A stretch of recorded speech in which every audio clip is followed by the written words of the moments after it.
Hai guys, ketemu lagi sama aku yang akan menemani hari-harimu. Apa kabar kalian semua? Semoga kalian baik-baik saja ya. Kali ini saya akan membahas film The Good Doctor Season 3 episode 4, di mana kali ini kita diperlihatkan pasien yang tidak memiliki rasa sakit apapun walau bagian tubuhnya terpotong-potong. Penasaran dengan keseruannya? Oke, tanpa basa-basi, kita langsung bahas filmnya. Tapi video ini mengandung spoiler ya. Jika tidak keberatan dengan spoiler, tonton videonya sampai habis.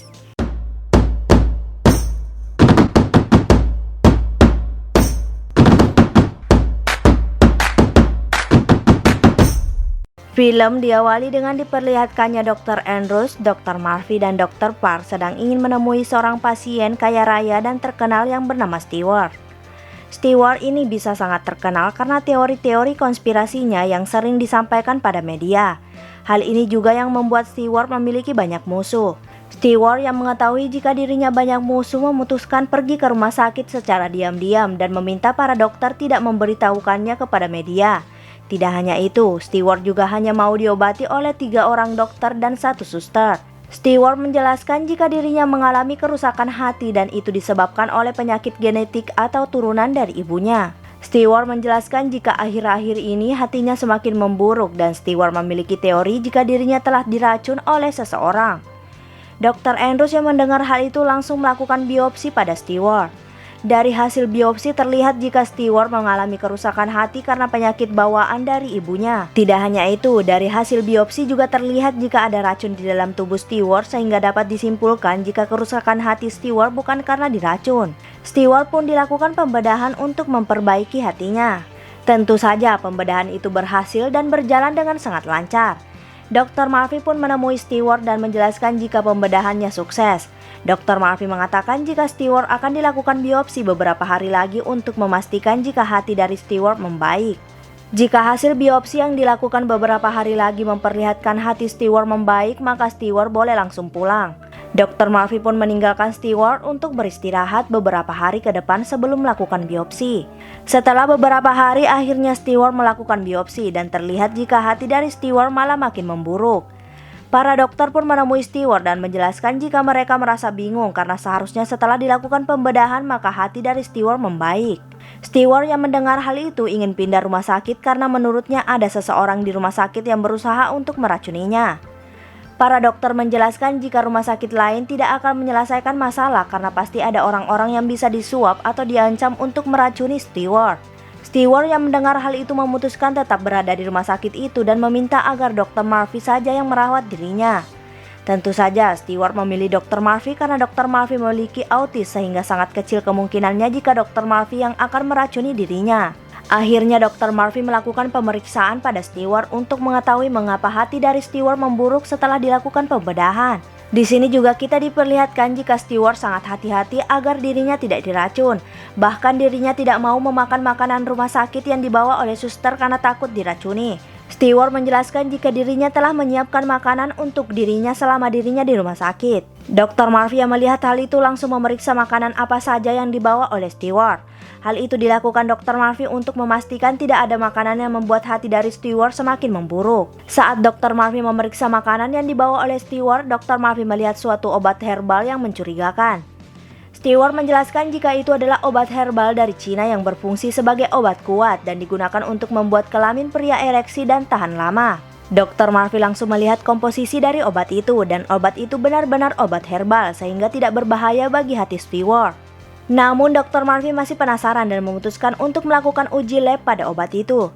Tak lama Dr. Murphy kembali menemui Stewart dan menjelaskan jika komposisi yang ditulis di botol obat berbeda dengan komposisi dari obat itu sendiri. Jadi sebenarnya obat herbal Cina itu sama sekali bukanlah obat herbal, melainkan obat yang mengandung sildenafil. Sildenafil adalah obat untuk membuat kelamin pria ereksi dan tahan lama dengan cara meningkatkan aliran darah ke kelamin pria. Tidak hanya itu, sildenafil ini juga biasanya digunakan untuk pria yang memiliki penyakit impoten. Sebenarnya sildenafil ini tidak berbahaya bagi si pengguna. Namun jika seseorang yang memiliki kerusakan hati meminum sildenafil setiap hari, maka hati akan semakin memburuk karena aliran darah jadi berkurang ke hati dan lebih sering ke kelamin pria. Dr. Murphy pun meminta agar Stewart tidak meracuni dirinya sendiri karena meminum obat herbal Cina itu lagi dan membolehkan Stewart pulang esok hari karena keadaan Stewart akan membaik. Stewart yang mendengar hal itu sangat kesal karena merasa ditipu oleh penjual obat herbal Cina itu. Lalu kita diperlihatkan Dr. Resnick dan Dr. Brown sedang menemui seorang pasien bernama Lily yang ditemani suaminya bernama Jonas. Sebelum saya lanjutkan ceritanya, saya mau kasih tahu jika yang mati di akhir film season 3 episode 3 adalah Breeze, yaitu ibu dari Dr. Brown bukan Patricia. Maafkan atas kesalahan dan kehilafan saya ya. Oke, kita lanjut ke ceritanya. Lily menjelaskan jika dirinya sebenarnya tidak mau ke rumah sakit karena dirinya tidak merasakan rasa sakit apapun, hanya merasa sedikit demam dan muntah-muntah yang wajar. Lily juga menjelaskan jika dirinya pergi ke rumah sakit karena menuruti permintaan Jonas, sang suami tercinta. Akhirnya Dr. Brown memutuskan untuk memeriksa perut Lily menggunakan alat USG untuk memastikan keadaan perut Lily. Terlihat jika usus buntu milik Lily pecah sehingga mereka harus cepat melakukan pembedahan pada Lily. Akhirnya Lily pun dilakukan pembedahan oleh Dr. Brown, Dr. Resnick, dan Dr. Melendez. Mereka terlihat bingung dengan keadaan Lily karena seharusnya jika usus buntu seseorang pecah maka orang tersebut akan merasakan rasa sakit yang sangat luar biasa.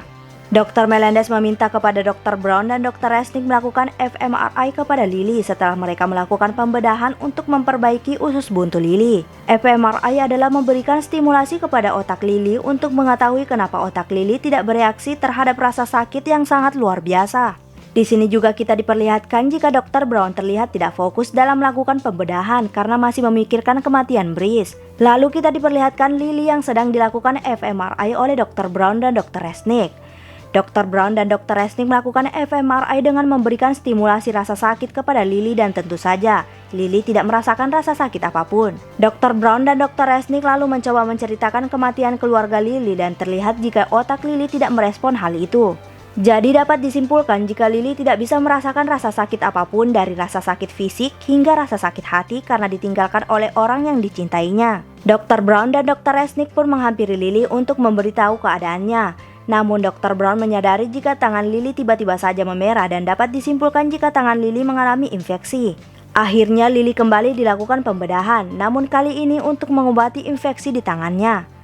Namun saat dilakukan pembedahan, infeksi Lily tidak bisa diobati sehingga harus dilakukan amputasi.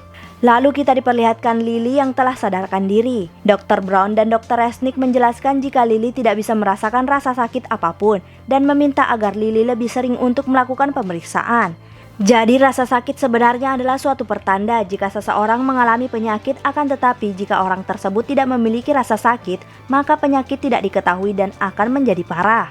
Oleh sebab itu, Lily harus sering melakukan pemeriksaan pada dirinya sesering mungkin agar mengetahui jika Lily punya penyakit atau tidak. Dr. Brown menawarkan sesuatu agar Lily dapat merasakan rasa sakit dengan cara memberikan obat yaitu Naloxone. Namun Lily merasa semua itu tidak diperlukan karena dirinya merasa baik-baik saja dengan tidak memiliki rasa sakit. Namun Jonas merasa jika Lily harus diberikan Naloxone agar merasakan rasa sakit. Jonas menjelaskan jika selama ini Lily benar-benar tidak merasakan sakit hati atas apapun yang menimpanya, dari Lily keguguran hingga Lily kehilangan tangannya. Jonas takut jika Lily tidak merasa sedih atau sakit hati saat Jonas mati suatu hari nanti.